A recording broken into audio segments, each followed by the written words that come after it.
Hey, Kowalsky here. Welcome back to another video. Now, I'm gonna make a comeback and a proper one, but we'll see about that a little bit in the future. Now, Wednesday again. So, this is The Last Dance. And, if you watched the Michael Jordan documentary, well, you might not get the reference. If you didn't, well, this is Steinitz's last dance. Because, he will die pretty soon after this tournament. I mean, he was pronounced dead in 1900, but really after the 97 he wasn't really good. I mean, he was ill, so we can conclude that he basically ended his career after this tournament, after this match. Now, leading to this match, Steinitz actually came second in a very strong tournament, and he came in second in the 1896 St. Petersburg tournament. That was it. And he came in behind Lasker, so that gave him the chance, the opportunity, and the confidence to challenge Lasker to a rematch. And in an upcoming tournament right before this match, he actually had a very poor performance. And Steinitz, he can still produce some very quality chess, but Lasker is the OG GOAT. And with this being the last dance, let's just see what happens. Now, the first game did not go well for Steinitz, and now we're actually looking at the second game. Lasker has the white pieces and Steinitz has the black pieces. Steinitz just lost with the black pieces. He's looking for a comeback. So, let's just see the moves. And we have e4 and e5. Knight f3, knight c6, bishop b5, bishop c5. So we're gonna have a Ruy Lopez, a classical variation. c3, and now knight g2 e7. This is a little bit slow. Yes, this has been successfully played by Carson and also by Geary, but it's still very double-edged, and I'm sure Carson and Geary had much more theory than Steinitz had at this point. Castles, that's how the line goes, and here knight to g6. This move is bad. This move has not been played before at all. Here bishop b6 has been tried historically the most, and it kind of scores the best. Also d5 is another alternative to kind of spice things up, but the way Steinitz does it is just way too slow, and Lasker is about to demonstrate to us why. So we have bishop to b6 and now knight to c3. So white has this the big white center, as Nakamura would call it, and he has three pieces out. Steinitz and the black has only three pieces out as well. So by gaining the whole center, basically black doesn't have any sort of compensation. Now a4, a6, and here Lasker is not too sure what to do, and he plays a couple of waiting moves, improving moves such as h3, and now bishop to e3. And Steinitz is looking for a reroute. Now he's also trying to play the move f5 to maybe open up his bishop, because obviously the bishop cannot go to e6, and obviously he cannot go to g4, and you really don't want to go to d7. So we have rook to e1, now c6, and here queen to b3. Now this kind of puts pressure on the bishop, so we have bishop to c7. And here knight to d2. Now after this knight to d2, this was a very, very crucial moment for Steinitz. Here Steinitz had the opportunity to play either the move d5 or rook to b8 as he did in the game. Now d5 would have taken the game into a completely different direction. And the thing is, the very tricky thing is you don't want to take back, because if you take back, you just lose the pawn. But here the line is b5. And after you go a takes, not a takes because you lose the rook, but c takes, and now, for example, let's say you move the bishop back to d3. Now you don't even take the pawn. Now you play bishop b7, and you claim that you are active like this, and you're gonna win the pawn back. Now this is a possible line, and now maybe even a move like knight d2 e4, and you know, you move on. You're gonna probably win this pawn later, but okay, that's a completely different thing to what happened in the game. Now rook b8 was played, and a completely different approach was taken by Steinitz here. b5, and keep in mind this is actually all right as well. Bishop back to d3, but you can see how in that variation the bishops were very much open and alive, and in this position, well, Steinitz is gonna have to work for this a little bit. So he moves the king, and we have a reroute. Now f5, as I was talking about this move, and we have a trade. Okay, knight g3 winning a tempo, and now queen to e6, and they decide to trade queens. Now the position is slightly better for white here, but it's the way that Steinitz you know, goes about this position that, you know, it's a little bit interesting. Knight to b3, and now king to g8, knight to e4, and now king to f7, g3, and now king to e8. So Steinitz decides to move his king back into the center, so like activating his king, because this is a queenless middle game, but it's also turning soon into an end game. Also trying to guard his c6 pawn so that he can maybe move the knights in the future. Rook to e2, now Lasker doubles up the rooks, and here, you know, Steinitz moves the bishop. But with moving the bishop, he unguards this pawn right here, and this is very crucial, and Lasker takes advantage of this immediately. Bishop to f4, attacking this pawn. Bishop back to c7, but now he already lost the tempo, and now it's too late. h4, h5, stopping the attack on the knight. Bishop to g5, putting pressure on this knight, because after this knight moves, for example with check, you have this massive attack on this knight.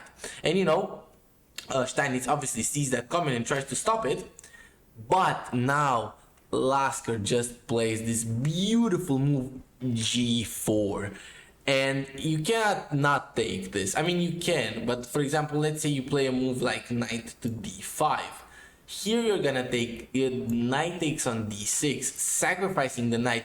Bishop takes on g5, h takes on g5, king takes on d6. For example, you can play rook to e6 here, and then after king to c7, pick up this knight, and you're up one pawn as white, and you have this just massive advantage here. For example, h takes on g4, you just take this pawn with check, and you're winning here.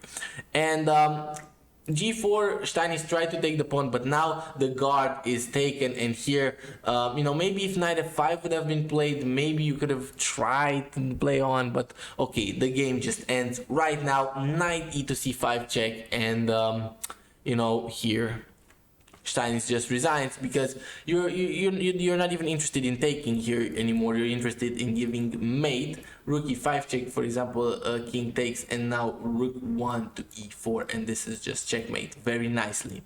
So that was game number 2, and sadly for our man Steinitz, he really did not make a comeback, and it's very sad the way that he lost this match. His first win actually came in game number 12. I spoiled this, but you know, also the ending a little bit. So he has the black pieces, and really up until this point, it's been horrible.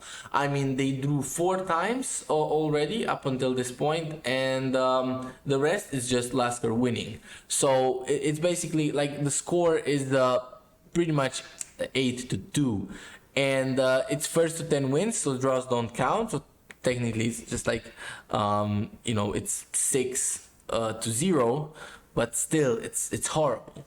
So, or no, it's 8-0. Yes, it's 8-0 actually, and it's still horrible. Even 6, but 8-0. I mean, that's just even like, you know, for like psychologically speaking.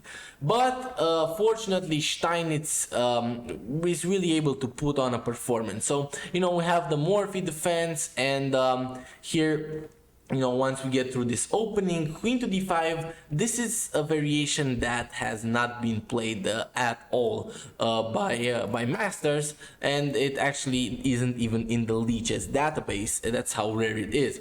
Now, up until this point, there has been a game and Ivan Sokolov continued with g6, taking this approach, but this move, bishop to e7, has never been seen before, and Emanuel Lasker tries to find something here. Bishop to e6 now, and we have a queen trade, and now we have a bishop trade. So, okay, black's pawn structure is worse, but can white really take advantage of that? Well, c3, stopping the knight or the bishop from coming in, and now knight to f6. And as you can see, black has a lot more development done than white, plus he's gonna have an open file. So we have knight to d2, but again, white is still completely better. Bishop rotates all the way here, putting pressure on this pawn. Now a4, and we have b5, the right move, and now this is where the genius of these players really show. You know what the best move in this position is? It's actually king e2, or one of the best moves. But why? Because if you just, let's see, if you go castles, well, now after castles you're gonna be in a lot of trouble here, first of all, and then second of all, you don't really have a lot of coordination. This knight doesn't really have a place, because if you try to go knight b3, then suddenly knight takes on e4 is possible, so you cannot move the knight, and if you want to go rook e1, well, you're gonna have to lose a lot of time, and then rook d3 is gonna be able to come. So that's why king to e2 is so important. And now bishop to b6, well, a takes on b5, we have a trade, and here knight to e1 is played by Lasker. And again, this approach is a little bit slow, but it's still better for white. Rook to f8 here, g5 in an immediate attack would have been better for Steinitz, but okay, rook f8 is still okay. f3, and now rook f7. But again, Steinitz doesn't really have a great plan either. He just wants to double up rooks, but this is also not gonna lead anywhere, because you cannot go here, you cannot go here, you cannot go here. There is no place for you on this file. But here comes the one move blunder. Basically, this is a one move blunder by Emanuel Lasker. He completely overlooks the following tactic: knight takes on e4. And why this tactic works? Well, because you cannot take the knight. Why? Because it's just mate in one. Rook covers the file, bishop covers the rook, and rook delivers mate. So you cannot take the knight, and you have to guard this pawn. You have to go bishop to b2, and here Steinitz plays an insane combination. He goes knight to d6, rook to f1, knight to c4, attacking the bishop. Now bishop back to c1, and here knight to e7, bishop to g5, and now simply he completely outcalculates Lasker. Knight to d5, giving up the rook, but now you have this very nice move: knight f4 check, king d1, rook d7 check, king c2, and you don't take the bishop, you deliver this fork and you take the rook, and now you're actually up a point of material. And in this position, well, Lasker just resigned, because there's no point in continuing this. You're just getting destroyed in this position. But again, Steinitz, he was capable of playing nice games, but Lasker was just on a complete other level. Obviously, he had the advantage of being, later and having access to more information, but still, it's very hard to beat the man, the GOAT, Lasker. And that brings us to the final game. Now it's not a spoiler anymore. Lasker completely destroyed Steinitz with 10 wins, 2 losses, and 5 draws. Again, it was first to 10 wins. So this last game is a little bit longer, so I'm gonna go through it a little bit quicker. We have, I think it's fitting that the opening in the last game is actually the Queen's Gambit, because it's such a fitting opening for Lasker. So we have this, the Rouser variation. And this has been played also in today's days. Kramnik played it, so it has to be good.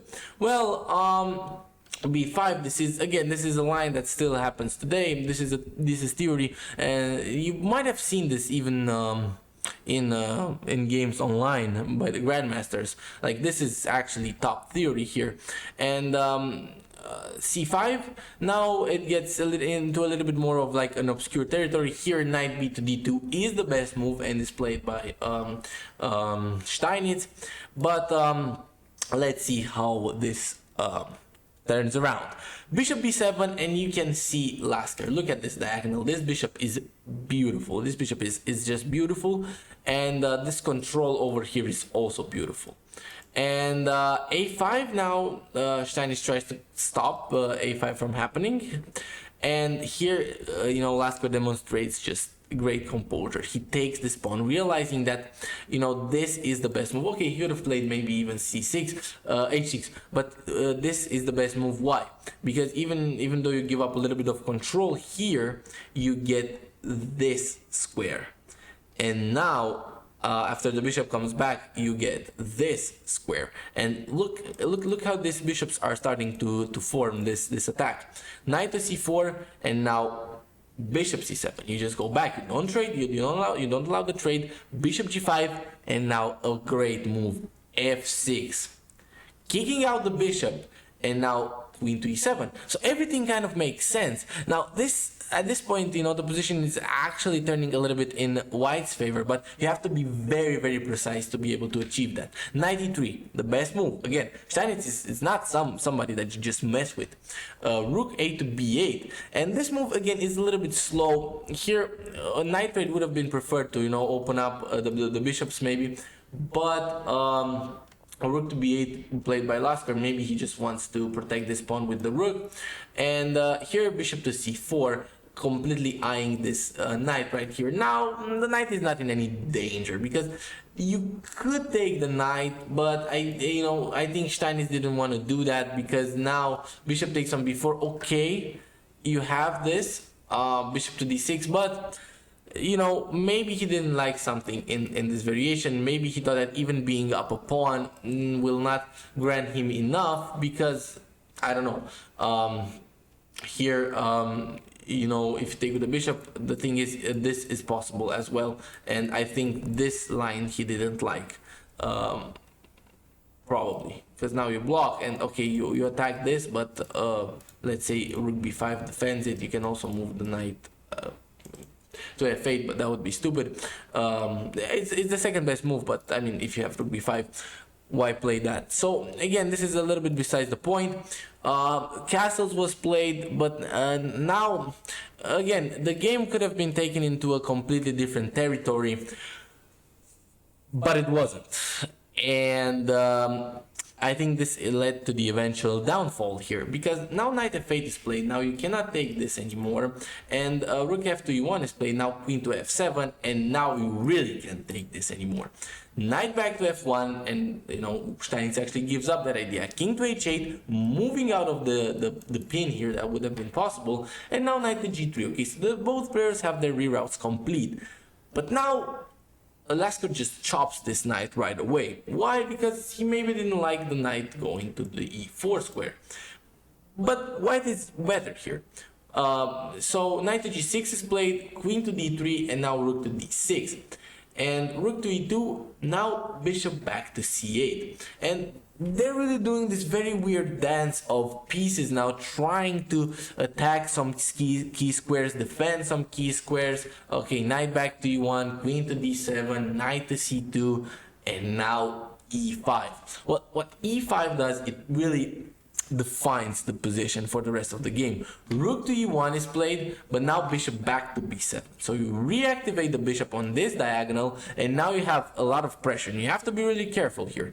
White is better here only if he plays f3. Queen b3 is played, and this is actually still fine, but now this allows for a very savage move, bishop to c6. Why this is so savage? Well, because you can just play this move, and you're gonna run out of defenses in a second as white. Sorry. And that's what Steinitz tries to do. He tries to take here, liquidating a little bit, but now he gets completely destroyed after rook takes d4. Lasker just cooked something insane in the position, and the material is equal, but there is a pin here, there is a pin here, and there is also the next move. So Steinitz, like a normal human being, doesn't play the move rook c1 trying to defend here, because okay, bishop a4 happens, and then you're in a lot of trouble. Then you have to play, for example, queen c3, and you might get just run over, rook c8, and you don't like this, right? So you play queen c3 right away, getting out of this pin and not allowing bishop to a4. But here Lasker rolls his sleeves up and just plays bishop takes on g2. He takes the pawn on g2, puts it on the side of the board, and just absolute. It's just such a nice move. I mean, I don't even have words for it. King takes on g2, queen c6 check, rook to e4, and because the thing is here, if you went back in g1, it's even worse. Rook takes on c4, and now you're losing both bishops. So Steinitz tried to give up his exchange here, but it's still too late. The bishop is attacked. Okay, bishop to c5, but now just rook to d8, and this is almost a mate threat here. You can play this, but this is almost a mate threat. So bishop e2 is played, but now it's just a matter of conversion. And I'm just gonna show you how Lasker nicely won this game. So he got this knight here, attacked the queen here, made some breathing room for the king, and now just went after Steinitz's king here. Rook to c3, cooking up knight f3 check, and now just queen to f7, again defending everything, g4, desperate attempts, because at this point Steinitz knows if he loses this game, I mean that he basically can show no respect, because even if he wins or loses, it's the same thing. And you can see how the black pieces are slowly crippling up here. Now we have an exchange sacrifice, but you cannot even take this because here it would be just mate in a few moves. For example, queen g1, this is this is just mate here, and Steinitz tried this, but now I mean you're down a rook against Emanuel Lasker. Yes, you have this pawn, but you're not gonna survive too long. Look at your king, rook h1 check, and that's it. Here he resigns, because if you take the rook now, you get checked here, and you simply go queen f1, and you're forced to give up the queen in order to survive. And maybe if this pawn would have been on a7, like let's just suppose the pawn is on a7, maybe then you would be forced to play here. Maybe a b5 or something could be annoying. Not even in this case, because you have so many moves to defend, but you get the idea. I mean, no chance here for anything. And that's it. I mean, that's Steinitz's last dance. He sadly died, and he was hospitalized soon after this match. It was said that he had a mental illness, so like dementia, I think. And he then died of a heart attack, maybe due to medication. I don't know.